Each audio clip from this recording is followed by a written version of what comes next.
Hey again, everyone. Thank you for joining me. Glad that I could come to you again after a while. It's been some time since I've talked to you, and the reason why is that I have, quite frankly, talked about as much as I really know about the subject of narcissism, NPD, and what it's like to be around a narcissist and what the effects that they have on us when we're around them. And so I try to come up with some different content that's going to be useful rather than just like some folks will get on YouTube just because they have an account or just because they have a channel and blather on for God knows how long, typically about things they may or may not know about. So I try to have things. I don't script my recordings, my audio or video. Sometimes I'll keep some notes, but typically I want to have something to say to you before I get back on here. And I know the channel suffers because of that, but I'm not even a funded channel, so if I have something to say, I'll try to put it down for you in a way that makes sense. So I do have some notes today, and some things to talk about that have everything to do with our personal lives, and then everything to do with our social, even political lives, things that are happening today. And I know everyone's talking about some things, so I'll keep that part hopefully brief. We'll see what happens here. But anyhow, my main reason for chatting with you today is I'll drive around, or I'm working, or I'm doing so. I have some time alone in my head, which sometimes that can be a dangerous place. But things will occur to me, and so I'll write them down for later, and I'll kind of go through these here shortly and talk about them as they relate to being around a narcissist, or what to do after you've become aware that you are or have been around someone with NPD, and hopefully you can benefit from it. The first thing I want to talk to you about is, and this is a really significant, I can't believe I hadn't thought about it before, but transference, and the way a narcissist seeks to transfer. They almost turn everything upside down, but it won't be every single thing, or else their behavior wouldn't work. That's why sometimes it seems genuine, and I'm not even saying that sometimes it's not genuine, but much of the time, in opportune times, they will try to transfer things like their negative characteristics onto you, and at the same time, they try to transfer your good qualities to them. Like they'll transfer guilt, responsibility, or anger, etc., onto the target, so that the target, being you, appears to be the crazy one, and then that's recycled and used against the target later. So if they're pressing your buttons, and everybody's only human, but they know what they're doing. It's actually a sophisticated behavior. It's actually so sophisticated it's taken a lot of us time to unravel what a covert narcissist actually is, and it's intuitive, sophisticated behavior that I don't think that they really do understand. I think they know what they're doing, but how they do it, words are and I'm a writer, and I know this, words are very effective tools on controlling other people, depending on how you put them and how you use them. And the narcissist can be very good at using words against a target. So exactly how this happens, I really don't know. But I know that if you look at your situation with a narcissist, you'll see that they transfer almost exactly their negative traits to you, and then your positive traits to them. And it can make you feel and look crazy. Very hard to distinguish, but once you do, it's almost impossible to unsee what you've seen. A lot of times, I think the reason why we accept this is the arrangement of family or loyalty, or having an overdeveloped sense of fair play and a sense of debt that you mysteriously owe. Again, I don't know how this works 100%, but I know that this is what's happening. If you look at your arrangement, if you look at the stories, if you look at the way people are treating you when you are around the narcissist, almost all of those things will be they'll be weaved somehow into the narcissist's behavior, into their personality. And what's really odd is this is, and I've mentioned this before, what's really odd is that this is how you know that you're not the narcissist, is when the narcissist leaves, and they will eventually, whether they discard you or you go no contact with them, and I use those terms correctly that way, that you'll see that those issues go away. You'll know that you were not the problem, you weren't the issue. And they've been transferring these negative traits little by little to you, and then somehow taking responsibility or the kudos for what you've done. Typically, they have, like I said, they have to be close to you. It has to be a very, like I said, family or a marriage or something. It just can't happen just with anyone. That's why it's so dangerous. It's not just the guy at the gas station or the gal behind the register at the grocery store. These are people that have weaved themselves into your lives. I would say even like a disease or like a cancer or something. They have that way of transferring things. It's really almost a complete reversal. And this is really a scary topic because our world is a very complicated and sophisticated place. And there are people who are, without a doubt, psychopathic, that are, I don't want to say that they're running or in. And what's happening now? You're going to have to figure that out yourself. I don't want my channel flagged. The narcissist loves to keep and this was this happened quite a bit with the narcissist that I used to know. The narcissist likes to keep a cloud of suspicion over your head. They are suspicious of you because of what's happening in their mind. They are guilty, and they're the guilty ones trying to catch you doing something wrong because they're certain that everyone else acts like them. They're absolutely just certain that because they're thinking of stealing or cheating or whatever they are accusing you of, they're thinking of that anyway. And this goes back to that, it means this says more about them than you. And it's a saying that I threw that saying out a long time ago. But when you're dealing with a narcissist, whatever's happening around them, definitely look at them and their behavior. And whatever they're accusing you of, guaranteed that's what they're doing themselves. Even if it's the good things too. If they're taking credit for something good, that probably most likely, if you've been with one, you know how lazy they tend to be because they get everyone to do everything for them. But they'll take credit for your accomplishments. And if you don't let them have credit, they will, of course, they'll pout and stomp off and behave accordingly the way a narcissist does if you don't acquiesce to their point of view. Really, really messed up stuff. It's like we're just dealing with a bunch of children. It's like the narc has not grown up past 5 years old.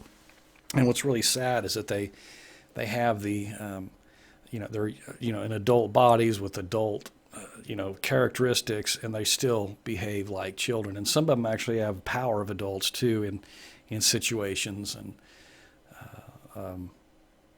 whether it's in business or family or marriages, and then they continue to behave that way. So, but anyway, they seek to cover up and distort others for your character. They'll distort things in a way or a fashion that's they'll turn folks against you. They would even kill you if they could.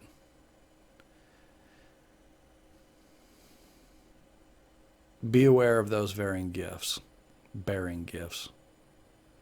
Misinformation, disinformation, or helping you make decisions that benefit them more than you. Be aware of those who stay silent when you're asking them questions. Their silence is an indicator that they know more. That they are systematic deceivers and full of empty promises. Once you find out what's been going on with the narcissist, and I know, and this is another thing that I've said before, I know that we know intuitively that there's something wrong. And they're going to continue to wrong you and push that envelope until you finally wake up to it. I always thought it was just a mistake. I can't tell you how many times I heard that. I made a mistake. You misunderstood me. What I meant was, and it's always something to turn the situation around and to kind of lull you back into their behavior, accepting their behavior.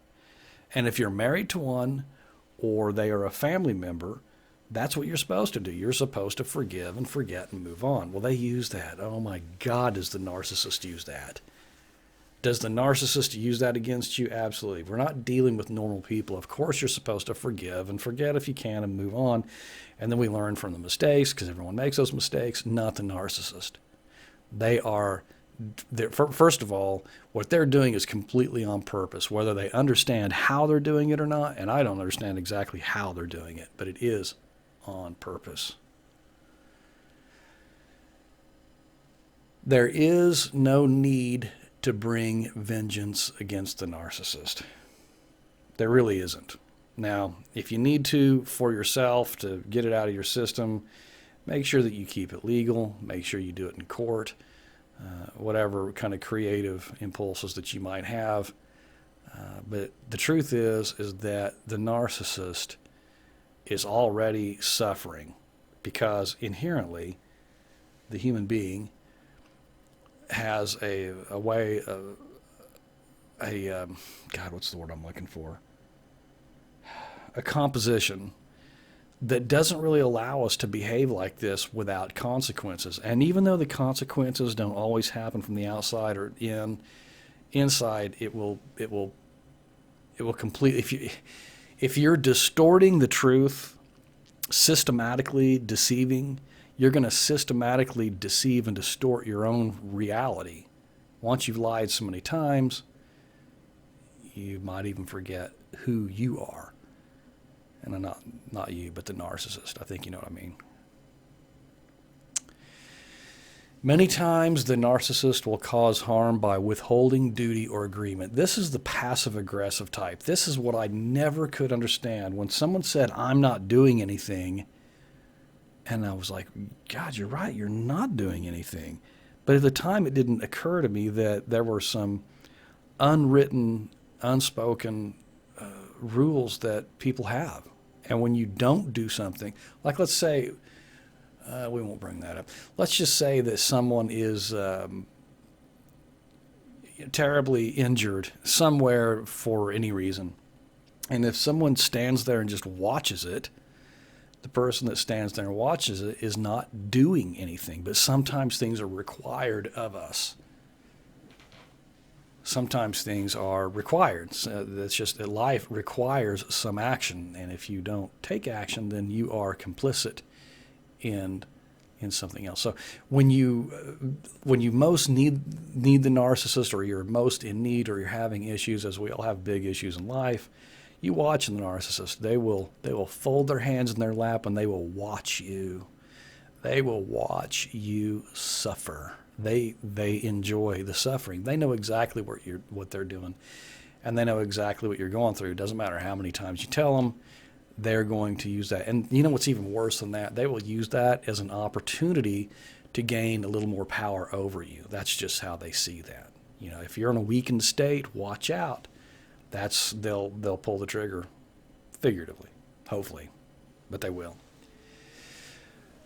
Anyway, so their systematic deception eventually leads them to not even knowing who they are. This is the death of the soul. This is where we and they have parted. And I don't know how cause and effect always works. If you even believe in karma, I do. But the worst thing you can do is to lose yourself. Since everything the narcissist does is an inversion, everything. If they treated you badly, they couldn't have you for themselves. And they secretly know your value. You are a threat to them simply by existing. And I can't even tell you this gaggle of narcissists that I used to have around me. They secretly know, they secretly envy you because you have things that they don't, namely a heart, and that you act like a human being. but they'll never, ever state it. They will just get in their bag of tricks, and they will gaslight you, and they will lie to you. They will smear your name, the smear campaigns, all the distortion, and you being a trusting person who has not awakened to them yet, you'll believe it, and you'll get caught in it. That transference is a bitch. They can have you believing that you have wronged them in some way when you haven't done anything. Or maybe you've done some little thing that they can hang a hook, the hook to hang it on is what you say.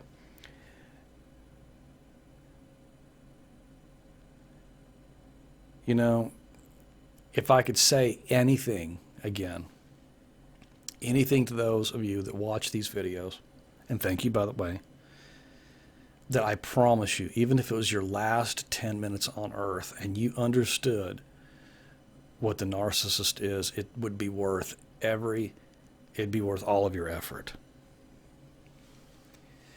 The powers that be are turning things around, and they're pitting people against each other on purpose. There are natural divisions. Not everyone is compatible, but these natural divisions are being capitalized on, and they are using it to full force today.